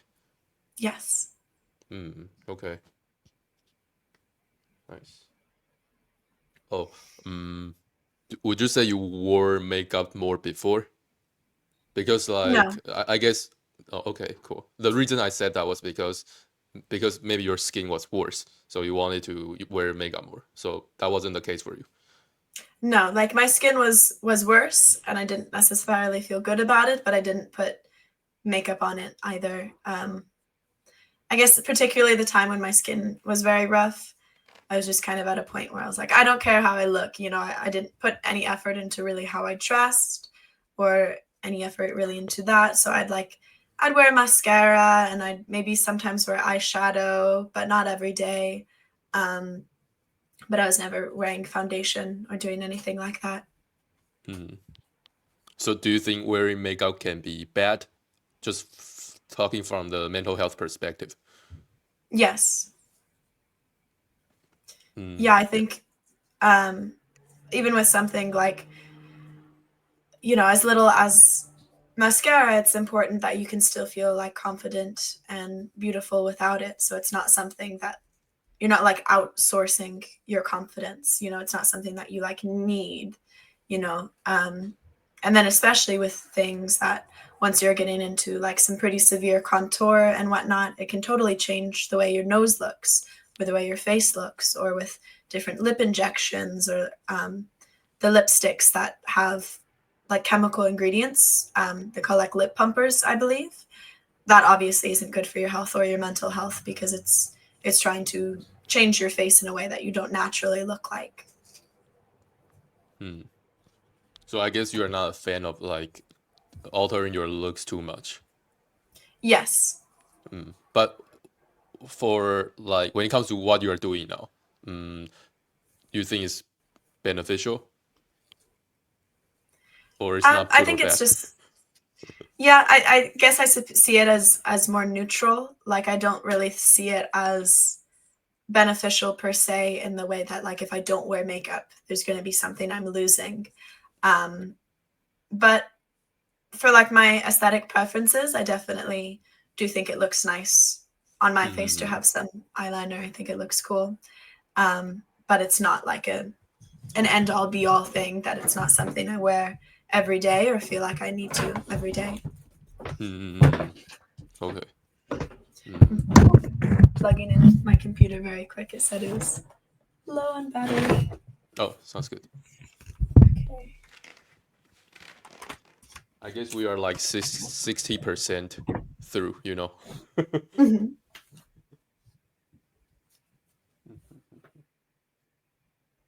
Yeah, I guess For me, I feel like many girls, they are not paying too much attention to their diet, Hmm. and they wear makeup because they want to look good, but they Hmm. don't know that they can look good through their diet.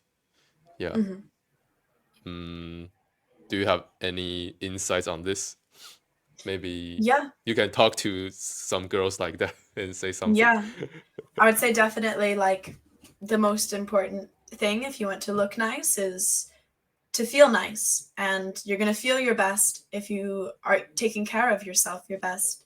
I also think it's particularly important for all the women who want to have children. I think the first act of love you can give to your children is truly taking care of yourself and truly making sure that your health, both physical and mental, is as good as it can be, because then it's going to create the best environment health wise for your children.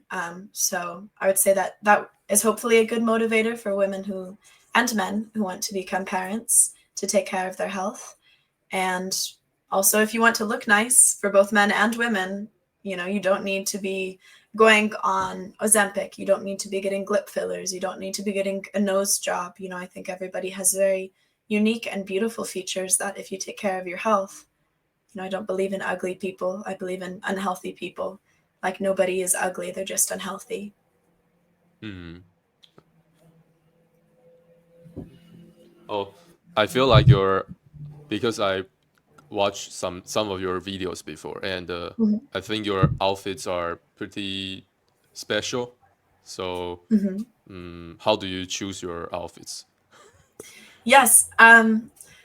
Yeah, it's interesting because I'd say many people in the primal community they talk about Christianity a lot and they talk about like modesty a lot.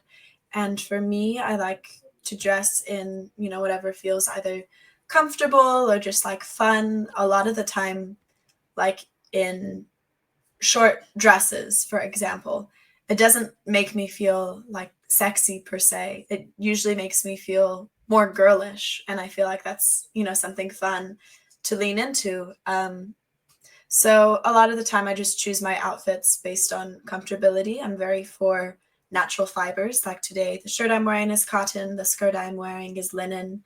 I think that's important. Mhm. Um, and then the rest is just what feels comfortable on your body. What do you feel good in? um, and very often for me, I really like to wear dresses.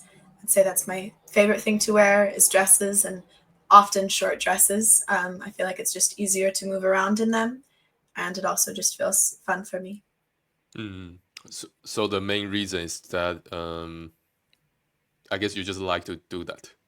Mm. Yes, yeah, I Because just like I to do thought that. there was like a more deep reason. Because I No. feel like the style of your outfits are like they don't look too modern. Hmm. Yeah, okay, but I get it now. Yeah, I think naturally they probably don't look super modern just because they are all like natural fibers and whatnot, and maybe that has an old timey feel. But I do really love going to Renaissance fairs and doing all of that. So I definitely have felt more inspired by past fashion and past times. Mhm. Okay.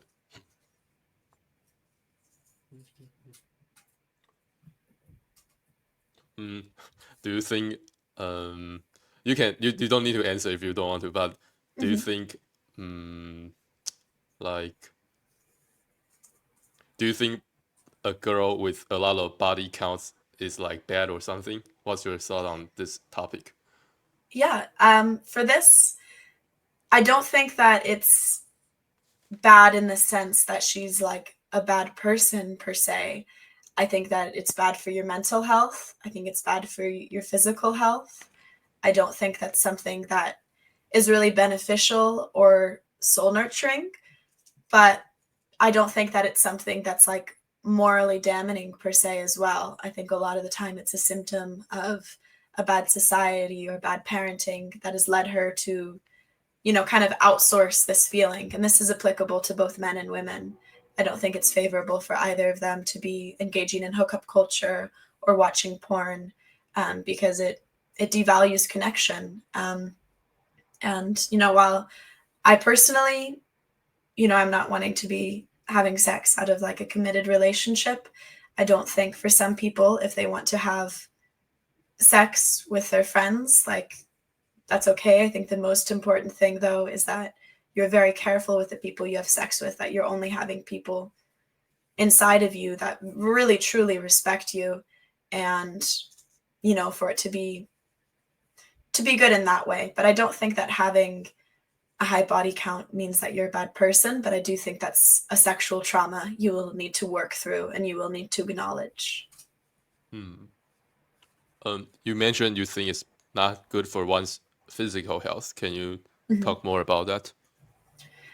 I think that a lot of hormonal imbalances, as well as issues such as endometriosis or PCOS, can be caused by sexual trauma.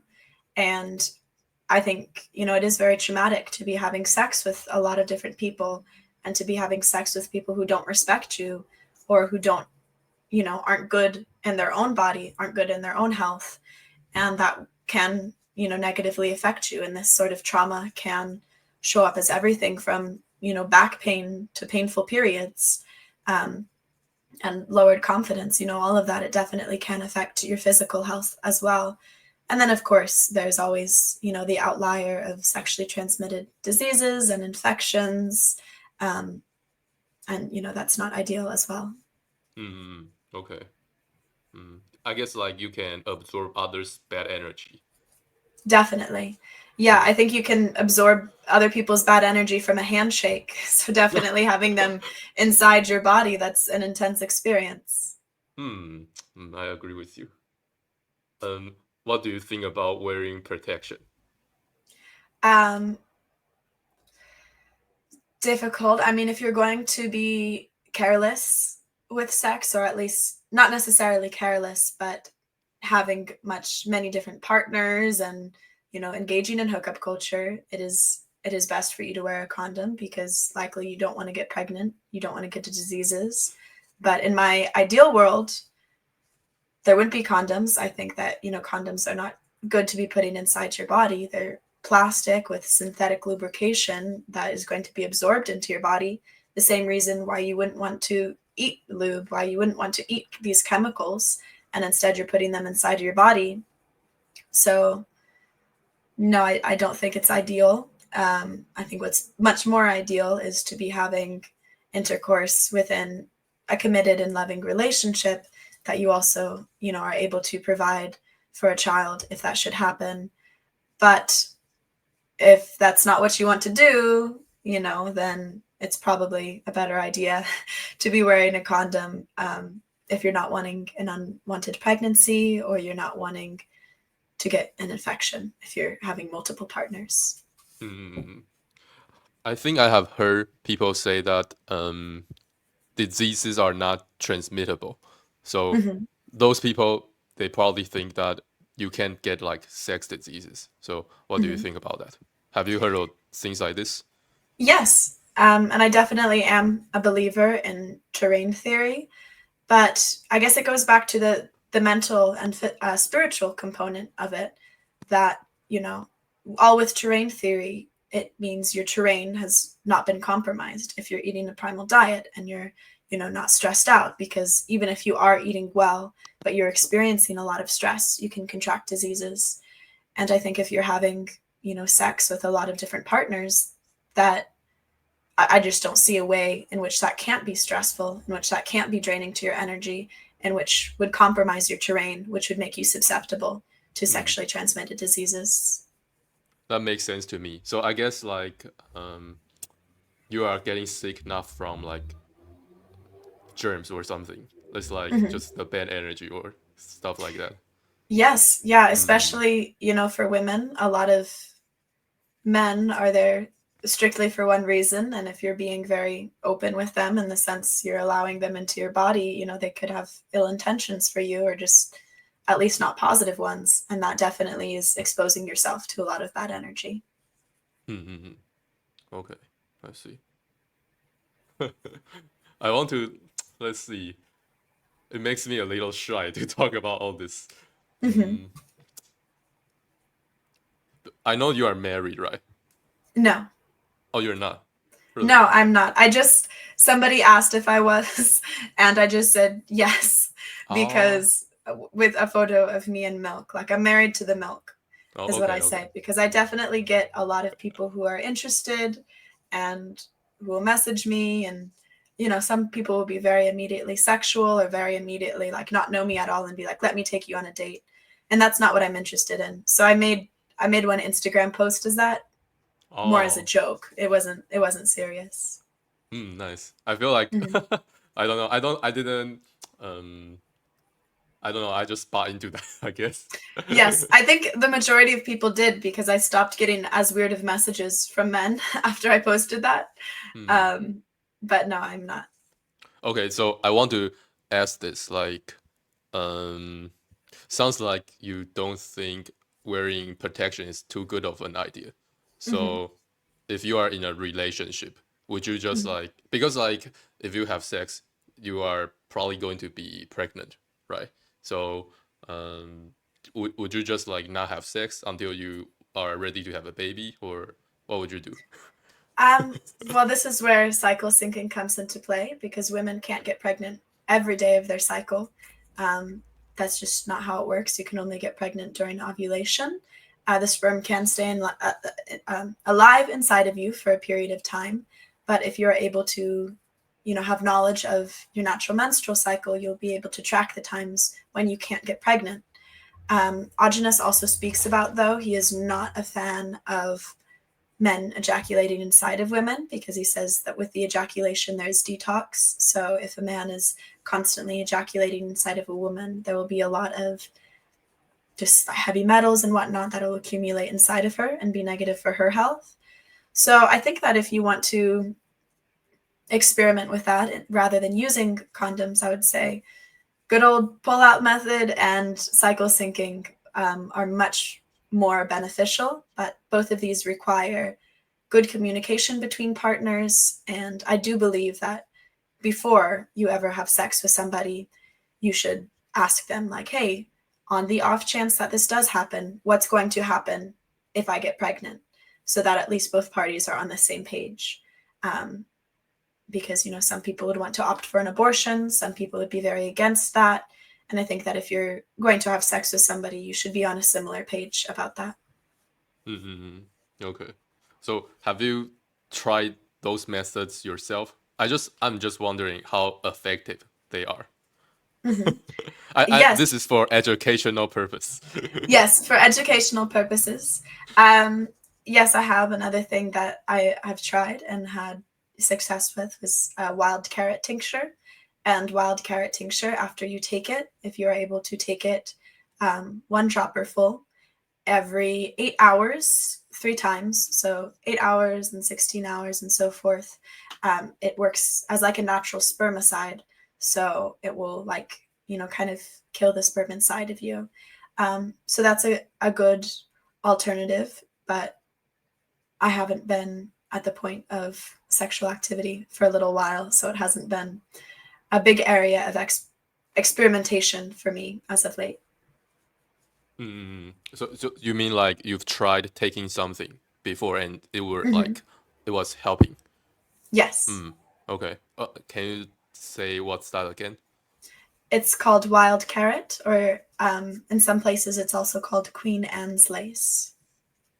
So it's not a kind of carrot, Yeah, it's the kind of like flower from it. The flower and the seeds from the top of the carrot, the wild carrot.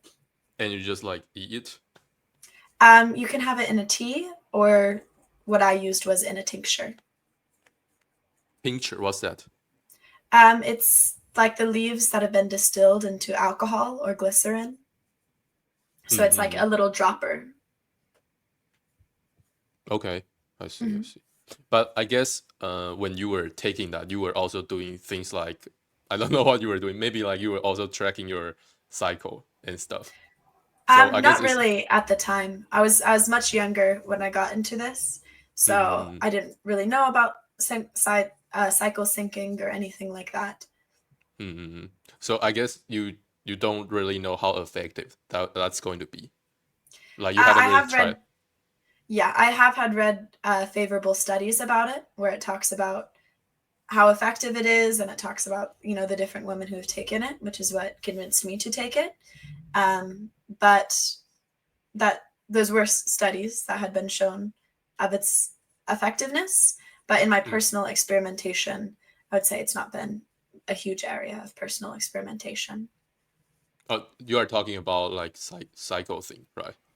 Yes, both cycle Uh, syncing and wild carrot, because I haven't been. so you have tried wild carrot, but when it comes to the cycle syncing, you haven't really tried that. No, not too much. Mm, By the time I learned about it, I wasn't, you know, really sexually but active. okay. Uh, Hmm. but I guess your stance on all this is that you can still get pregnant, right? Um, Like doing I mean, all I that. think doing all of that, I think that it is unlikely, but it's also, I Oh. mean, there's always outliers. If you are cycle syncing, you're properly cycle syncing and properly taking the wild carrot, and also, you know, using the pull-out method, you are having 3 layers of protection. But Mm-mm-mm. you know, slip-ups happen. Mm. People don't always pay perfect attention to everything. Um, so, you know, it's not 100% effective, but nothing is 100% effective, even condoms, even IUDs. Can you talk more about how a couple can utilize menstrual syncing or something? Yeah. Yes. Well, I think the first important thing is for, you know, male partners to be aware of the different phases of a woman's cycle, because she's going to have different hormones during those times and different emotional needs. But then when you play into the sexual aspect of it, there's naturally going to be times, specifically ovulation, when sex drive is going to be much higher. But this is also the time when she can get pregnant. So she might be a lot more interested in sex, but you're going to have to be a lot more careful as well. Um, so it's something that I think both male and females should learn about. Hmm. I mean, like, how can a couple know right now is like safer? Mm-hmm. I'd say the main thing is, you know, if she's been on any kind of birth control, to not be on that, it messes up your cycle. And then to also be able to start getting into tracking your cycle. So a woman has a few months where she has an idea when she's ovulating, what that feels like, and getting into sync with her natural rhythm to be able to intuitively know better where she is in her cycle. Hmm. Okay. So I guess you just need to know like how you would feel at different stages to figure out Mm-hmm. when it's going to be safer to, like, when I say safe, it's like you are not going to get pregnant. So Yes, to know it's like, also hmm. it's also trackable by a calendar, because each phase has Oh. its different amount of days.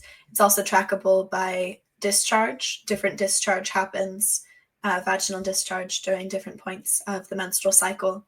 So it's beyond just an intuitive feeling. I would say ideally, with enough knowledge of it, it becomes more intuitive. But at first, you can measure it through everything from temperature through literally just the calendar as well. I see. Do you think? Oh yeah, but theoretically, it's going to work, right? Mhm. Like, I'm really trying to like understand all this. Mhm.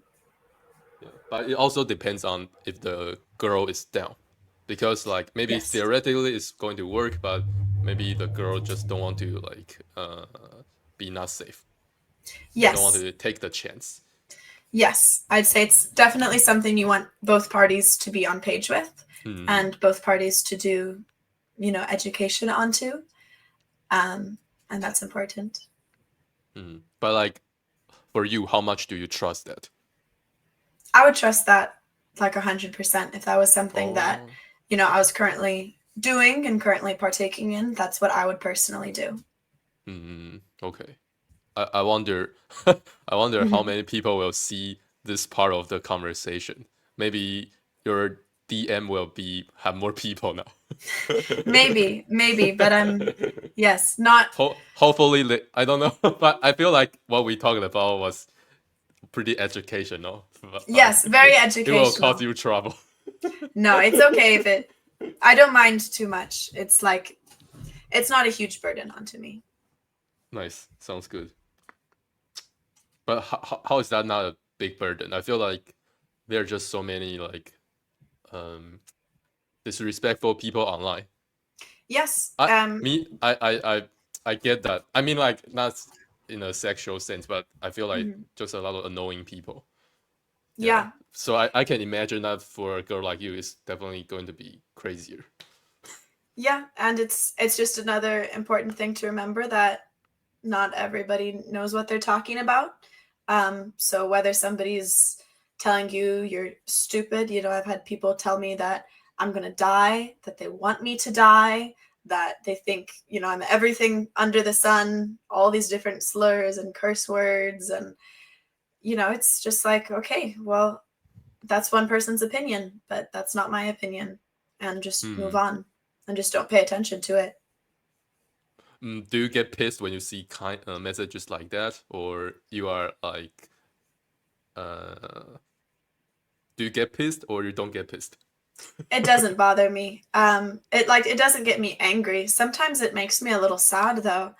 Like I had this one person, I guess this next thing is going to be pretty vulgar, but he was like, I hate stupid whores like you. Like I hope you die of skin cancer and like all of this stuff. And he messaged me this like huge long thing. And I was like, oh my gosh. I was like, that made me kind of sad because I was like, somebody is like living this life where they think that about people, and it makes Hmm. me sad for them.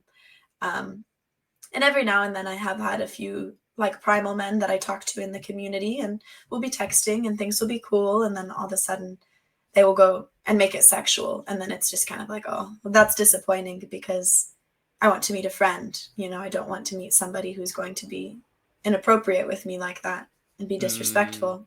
But it doesn't make me angry. It just kind of makes me a bit sad sometimes, but just kind of take it and move on. So when you see like disrespectful messages, you don't really feel triggered. No. I was trying to like understand if you are just able to like recover fast or you just don't get affected. Yes. Yeah, I just don't get affected Oh, because nice. that won't benefit me, that won't benefit them. I usually, what I tell people when they say stuff like that, I just say like, may better health find you.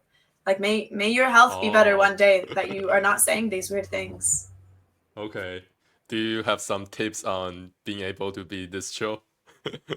Yes, eating raw fats, like as far as nutritionally, eating raw fats. As far as spiritually, having some sort of spiritual practice, some way to practice mindfulness, spend time outside with nature, and just surround yourself with people who are not only positive but have morals and who aren't going to disrespect you. And then the rest will just kind of go away. There's a lot of bad things in the world, but not all of it needs your attention. Mm-hmm. Okay. So let me like tell a little about my story. Maybe this can help the listeners. So Hmm. uh, I go live on TikTok sometimes where I'm just eating, and sometimes people because like I guess I also share about me eating some raw food sometimes. Hmm. So some people are annoyed at me because of that, Hmm. and sometimes when I go live, they just like to like talk shit. So what would you do in situations like that? Because for me, I feel like um, when they talk mean things to me or like they are being sarcastic, it can hurt me. Yeah. Hmm. So uh, Hmm. yeah, do you have any tips for me? Um, just understand they have a completely different mindset than you. They're judgmental people. I think judgmental people are just the lowest caliber of people if they're going to be so judgmental like that I think it's more important to have some sort of pity and have that sort of empathy for them, that they're going through this world so close-minded. So rather than thinking, oh my gosh, like this jerk, I can't believe he said that to me, you think like, wow, this poor guy, like his mother must have been rude to him. He must be afraid to be himself. Because most people who are judgmental are like that. They have their own desires and they have their own things that they want to do in this world. And rather on acting on them, they'd rather talk shit about you than do what they want to do with their life. So just recognize, they're not living peacefully, they're not living happily, and you don't need to have their unhappiness affect you. Okay.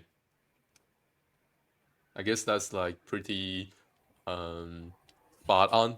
That's how I feel when it comes to Mm-hmm. those people. Yes. I just need to be more resilient. I don't know. Yes.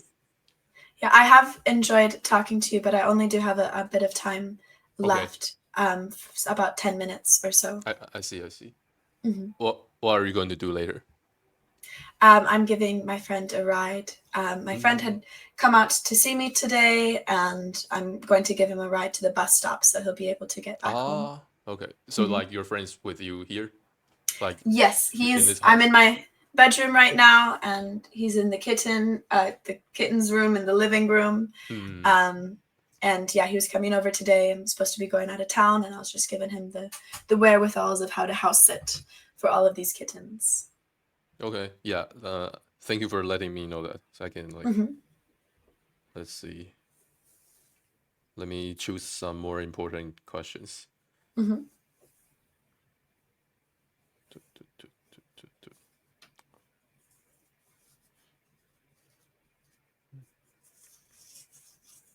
How would you spend most of your time if money wasn't an issue? Ooh, if money wasn't an issue, I would have a boat. I love being out on the water. I think that would be amazing, and I just want to swim in the water all day. If money wasn't an issue, I would do a lot more travel. I currently am fantasizing and hoping to purchase a vehicle to do some van life in, so to be able to live and to travel in my car, because I love to travel. I love to see new places. Um, I would, if money wasn't an issue, I would just do a lot more travel and spend more time outside, as well as invest into good businesses. Like, for example, I love water parks. I think they're so much fun to go to. And it would be amazing if there were chemical free and natural based water parks that people could go to. So I think it would be nice to start a business like that or to invest in a business like that. Um, and if I had all the money in the world, that's definitely one of the first things I would like to do, is to make an all natural water park for people to go Mm. to and for people to enjoy. Oh, nice, nice. So you have like a aspiration, little aspiration, I guess. Yes, my current aspiration is to do more travel, and to learn more languages as well, Hmm. um, and that would be ideal. Hmm. How many languages do you speak now? I don't speak any other ones fluently. I haven't had, I guess, enough people to practice with, but I know, Hmm. I would say conversational, sign language, American Sign Language, Spanish, as well as German. And Hmm. German is definitely my strongest language. Okay. Let's see. I also like language learning related information because it's like a Hmm. little like diet. You get told Hmm. some lies if you can relate. Yeah. Hmm. Like I used to think because I how do I say it? I spent a lot of time learning English. Yeah, Hmm. and in the past I thought I needed to speak a lot in order to be good or like speak more. But later um I guess I realized that I just needed to get more input. Hmm. Yeah, yeah, yeah. Let's see.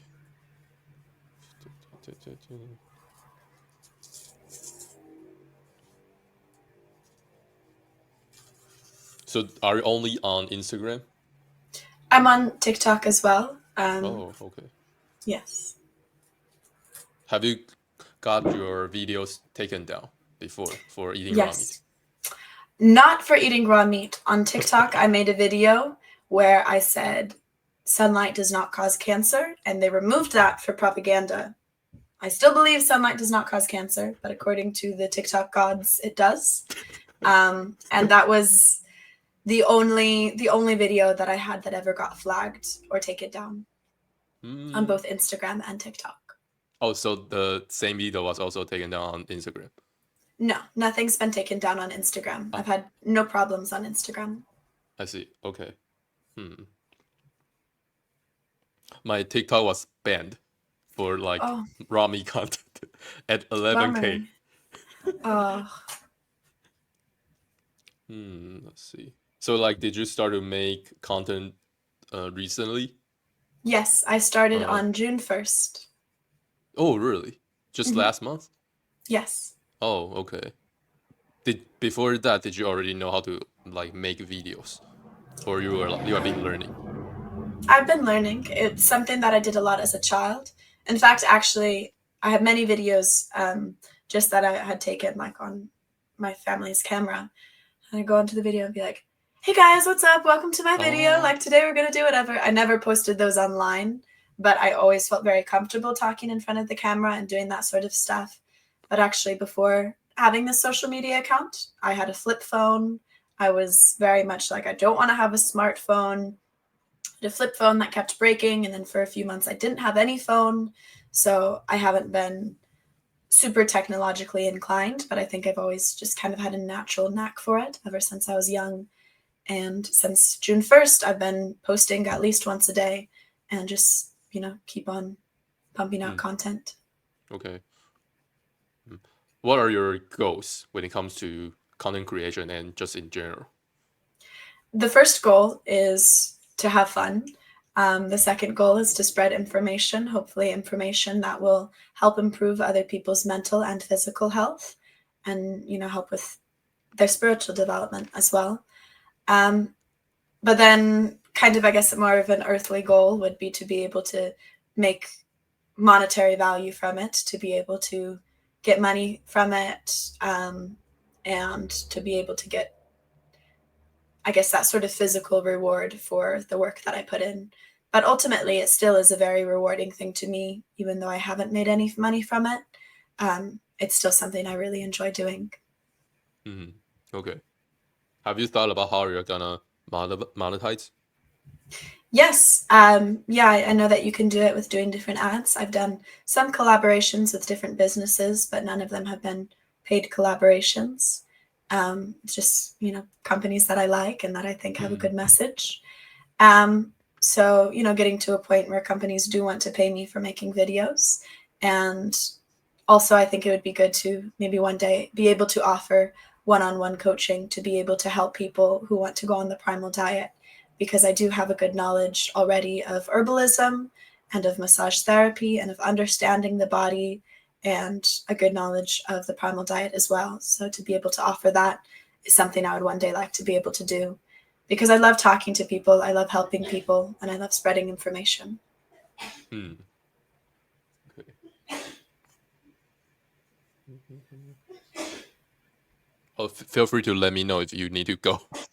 Yeah, yeah. If you want to do like two more questions, then that would be Okay. perfect. Mhm. Let's see. Is he going to like catch a bus or something? Yes. Yeah. Oh, okay, I see. So there's like a definite time. Hmm. Yes. Let's see. Also, does your friend also eat a primal diet? No.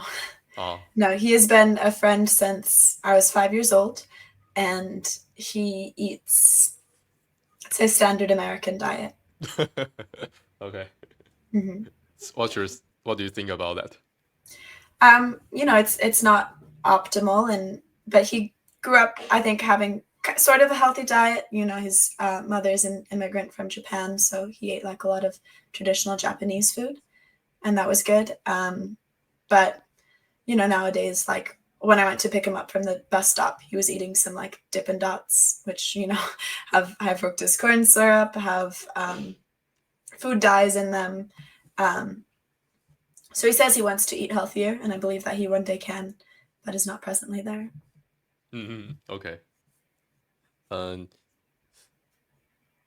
can you say some? Let's see.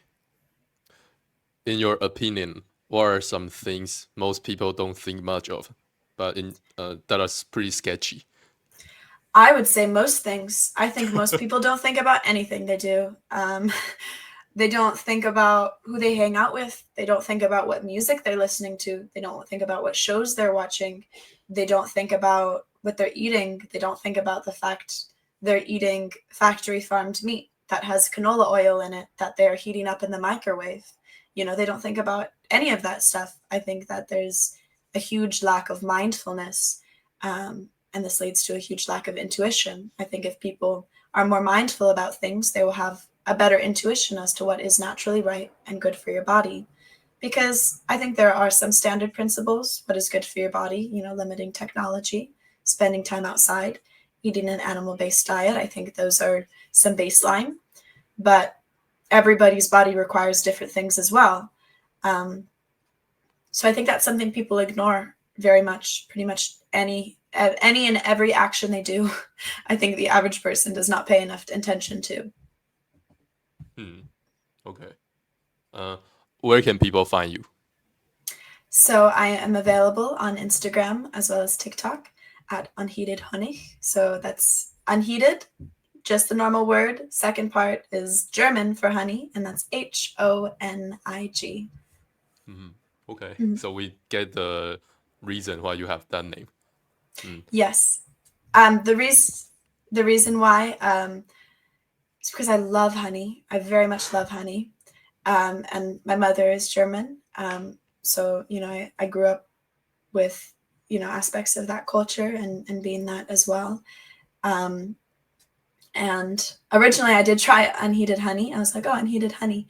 And it was unavailable. So I was like, in a mastermind moment, I was like, what about unheated honey? Like it adds a little bit of that into it as well. Okay. Mm-hmm. So, yeah, because you are about to go, so I guess that's pretty much it. Do you have any final words?